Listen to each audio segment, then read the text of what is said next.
Digamos que la problemática de filosofía de la existencia y la fenomenología se conoció en nuestro país y en América Latina por la obra de Carlos Astrada y por los cursos que él dictó.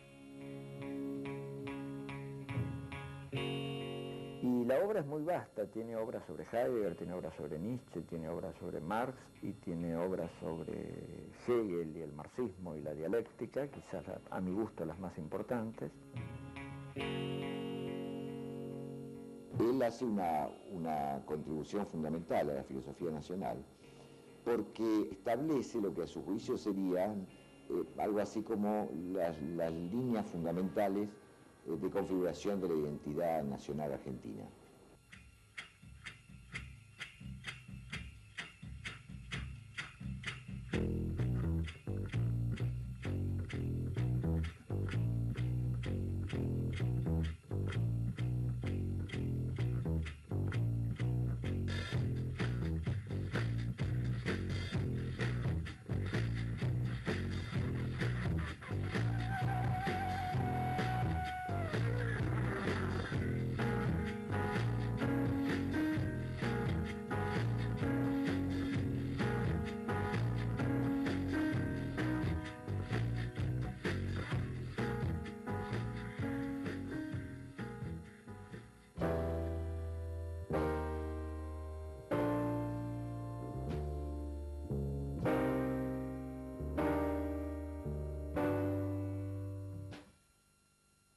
Nació en Córdoba en 1894. Participó activamente del movimiento reformista que estalla en su provincia en 1918. Poco después se traslada a la ciudad de La Plata para colaborar como docente en la gestión transformadora de Saúl Taborda, su coterráneo y compañero de causa, al frente del Colegio Nacional de la capital bonaerense. Ingresa a la Facultad de Derecho, no existía Facultad de Filosofía en Córdoba en aquel entonces, y al poco tiempo abandona esos estudios de Derecho. Publica su primer artículo de gran importancia, La voluntad de Obermann, artículo que se valoró en la época, que se publicó en la revista Nosotros, y también una serie de trabajos dentro de un clima, diría, estético-filosófico, que marcan, ojalá la primera etapa de su producción intelectual y su gran aproximación a la filosofía. Desde el comienzo él se muestra muy afectado, cosa que va a pasar durante toda su vida por la estrechez intelectual y por el clericalismo, digamos, que imperaba en la Universidad de Córdoba, y que por cierto para él era un factor de enorme irritación. Esta vocación, digamos, anticlerical, él la conservó durante toda su vida, digamos, ¿no? Su enfrentamiento con el cristianismo, pero más particularmente con el catolicismo y más particularmente aún con el clero, con los sectores clericales, ¿no?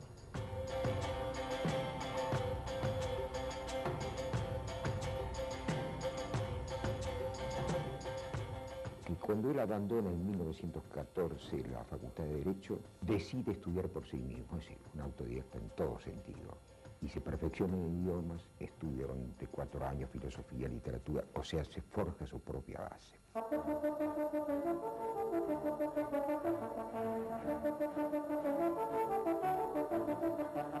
Al poco tiempo, Astrada se convierte en uno de los primeros argentinos que emprende estudios filosóficos de posgrado en Alemania, donde sigue a los pensadores más descollantes, merced a una beca que le concede la Universidad de Córdoba.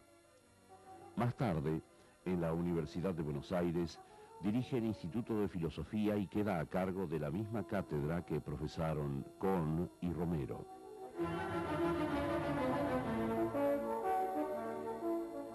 Él dirigió el Instituto de Filosofía, de la Facultad de Filosofía y Letras, durante los años del gobierno peronista y fundó allí también una revista muy importante que fue Cuadernos de Filosofía, donde publicó también trabajos que, bueno, salían en ese momento en Alemania, ¿no? Siempre su relación con Alemania fue fluida, digamos, ¿no? Creo que fue, como profesor, excepcional para la cátedra argentina. De debió haber sido profesor en Europa, y él lo pensó, pero las circunstancias históricas hizo que volviera al país. Y salvó su vida por la guerra, la Gran Guerra.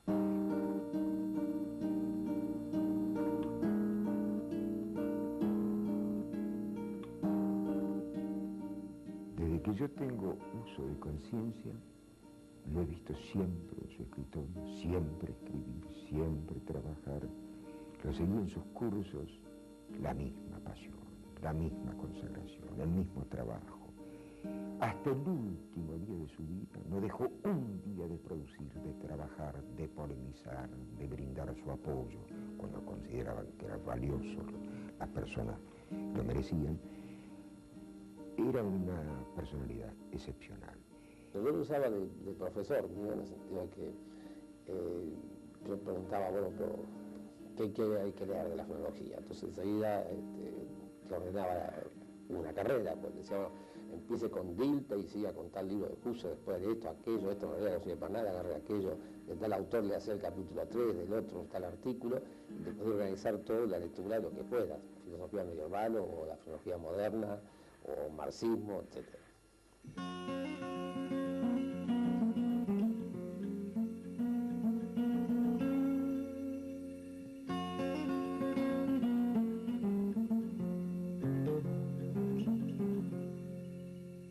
Astrada ha sido el principal inspirador del primer Congreso Nacional de Filosofía celebrado en Mendoza hacia 1949, donde intervienen diversas figuras y se proclama la doctrina justicialista. Fue invitado a disertar en los más heterogéneos centros académicos y políticos, desde Roma y Friburgo hasta Moscú y Pekín. Su evolución ideológica fluctuó del nacionalismo hacia posturas dialécticas y marxistas.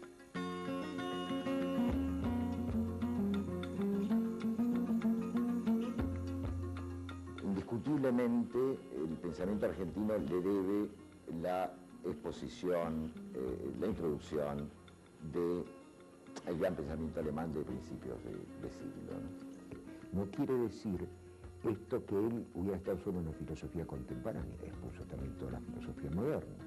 Y al final de su vida, en todas sus últimas obras, también la filosofía griega, es decir, tenía un total dominio de la filosofía.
Astrada, desde muy joven, se enfrasca en un duro embate contra nuestro positivismo emprendido por Unamuno y reivindica las nuevas tendencias espiritualistas que exaltaban los fueros propios de la filosofía.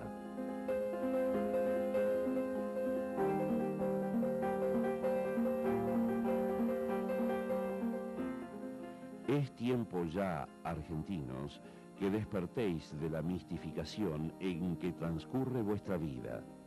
Ya es hora de que la juventud de esta tierra se dé cuenta que más allá del profesionalismo que se incuba en sus universidades, que mucho más allá de la psiquiatría y de las psicopatologías y sociologías todas, existe una corriente de aguas soterráneas que es la vida del espíritu. Es hora ya que sacuda para siempre la abrumadora superficialidad de ese cientificismo barato que está ahogando en su conciencia la germinación de todo ideal, la afirmación de la toda vida superior y noble. En el 33 él escribe El juego existencial, una obra muy importante que luego va a ser complementada con otra que se llama El juego metafísico. Bueno, ahí plantea esta categoría de juego como central de su pensamiento. Existir es un poco jugar, pero jugar en un juego serio y responsable y trágico, si se quiere también, en medio de los entes, en lo que podría ser también el juego del mundo, digamos, ¿no? Siempre en la más absoluta inmanencia, digamos, ¿no? Sin un horizonte trascendente que sostenga este juego.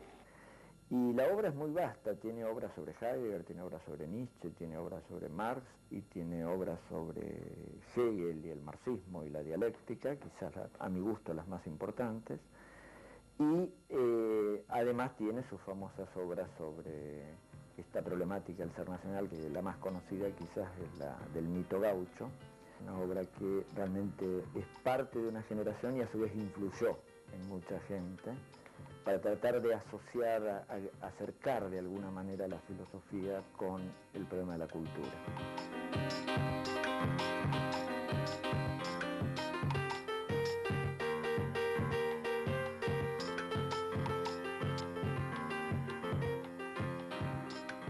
Si entraba en una polémica era terrible, terrible era la polémica, ¿no?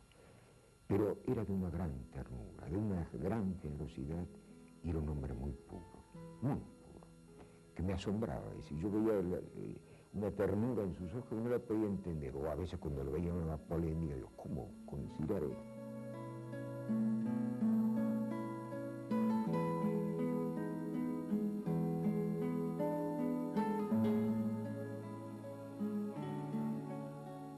Así como Astrada se apartó críticamente de fuertes influencias como las de Nietzsche y Heidegger, con quien mantuvo un vínculo discipular, también habrá de polemizar con sus coetáneos como el profesor Ernesto Grassi de la Universidad de Múnich, en una de nuestras mejores publicaciones especializadas, la revista Cuadernos de Filosofía, fundada por el propio Astrada y retomada por Eugenio Pucciarelli.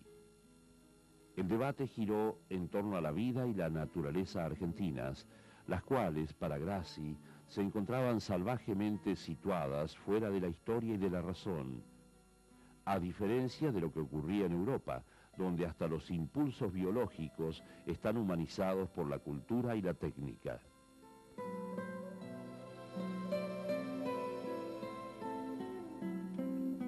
La primera vez que se expuso marxismo en el país lo hizo Carlos Astrada desde su cátedra de metafísica en la Facultad de Filosofía. Nunca se lo había estudiado en el plano filosófico, distinto al político. Y me atrevo a decirle que fue el primer gran expositor sobre el marxismo. Y en esta adhesión al marxismo tenía sus antecedentes porque él había celebrado alborozado la Revolución Rusa del 18. Era un partidario de la revolución ininterrumpida, de la revolución permanente, digamos, ¿no? Como ese acto existencial que de alguna manera le da un sentido a la vida, digamos, ¿no? Que de por sí no lo tiene. Ve en la praxis revolucionaria la posibilidad de afirmar esta existencia finita.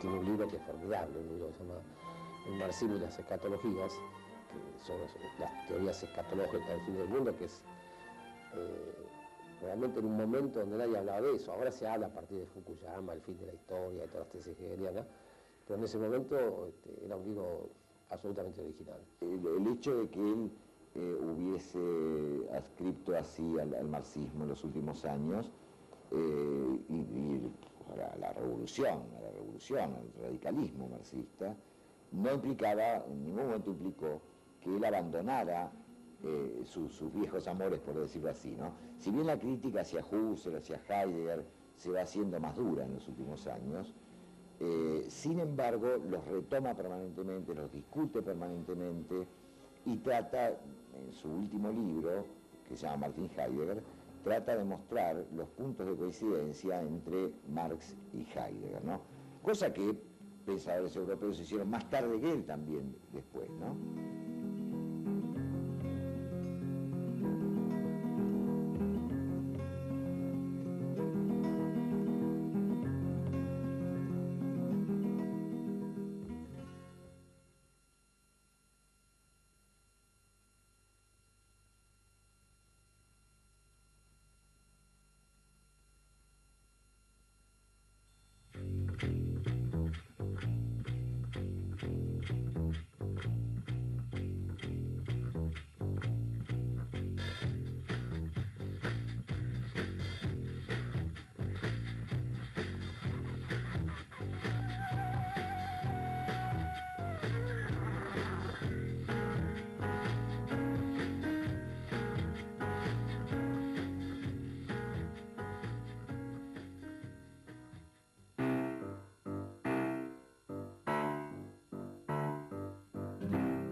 Carlos Astrada, que recién había concluido su libro El mito gaucho y se había provisto de sólidos elementos para interpretar la realidad nacional, descarta la idea de una naturaleza pura que siempre se nos aparece como un objeto vivenciado.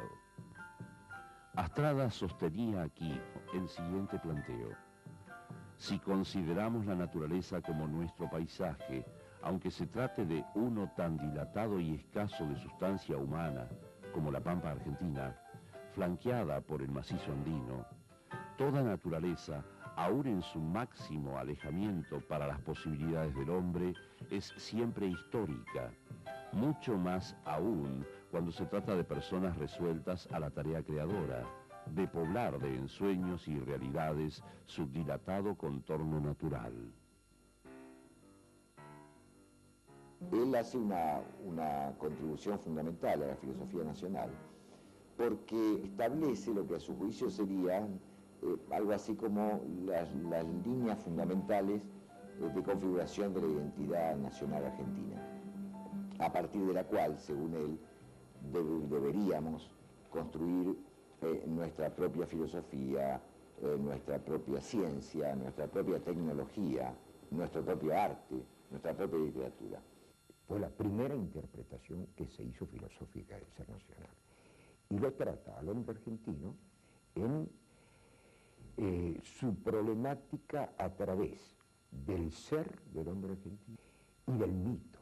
Un mito no como cosa del pasado, un mito viviente que se renueva en cada generación, que da sustrato a la cultura nuestra y que en última instancia, como mito viviente que es un mito prospectivo, que va a servir siempre, mientras sepamos revivirlo, a las generaciones de argentinos.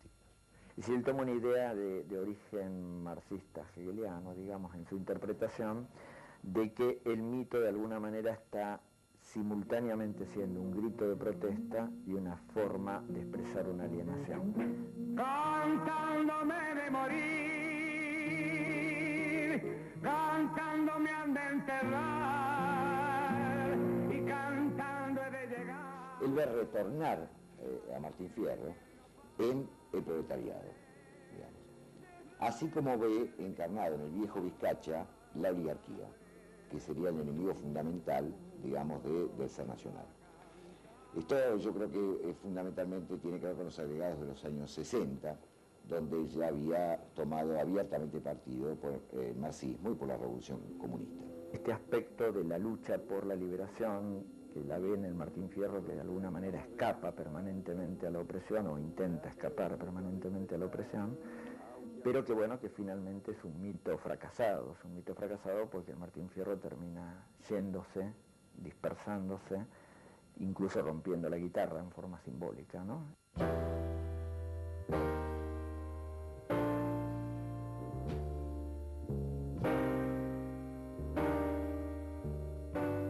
En los años 60, al término de su apasionada existencia, el mismo Astrada volvería a dirigir sus baterías contra las manifestaciones cientificistas, empleando todos los recursos para atacar al neopositivismo y al empirismo lógico que comenzaban a ocupar un sitio preponderante en nuestro ambiente académico. Cuando Scheler, en la conferencia que dio Heidegger en la Sociedad Kantiana de Friburgo en 1929, creo que fue, se lo presenta a Carlos Astrada Heidegger, le dice, mire, quiero que siga un semestre con usted, pero este discípulo continuó conmigo, no quería que lo abandonara, a menos que Scheler. Bueno, lo mismo pasó con Heidegger, con Husserl, y todas las personalidades y filósofos que Carlos Astrada conoció lo distinguían como un hombre de gran personalidad, de gran talento. Él tenía una prodigiosa memoria conceptual, todos los problemas estaban conceptualizados, y pienso, con el tiempo llegó a pensar, que eso es lo que atrajo a los grandes pensadores europeos cuando lo escuchaban hablar a él, y en la consideración, y el afecto, y el respeto que tuvieron por él. Persona con mucha soberbia, quiero decir que era alguien, no era una persona brillante y callada o tímida, ¿no? Era una persona brillante y que era muy crítico. incluso dentro de la universidad fue un hombre muy marginado, fue un hombre no bien tratado, como en general todos los pensadores que han pasado por la Universidad de Buenos Aires con cierto sello de preocupación de juntar la filosofía con la cultura.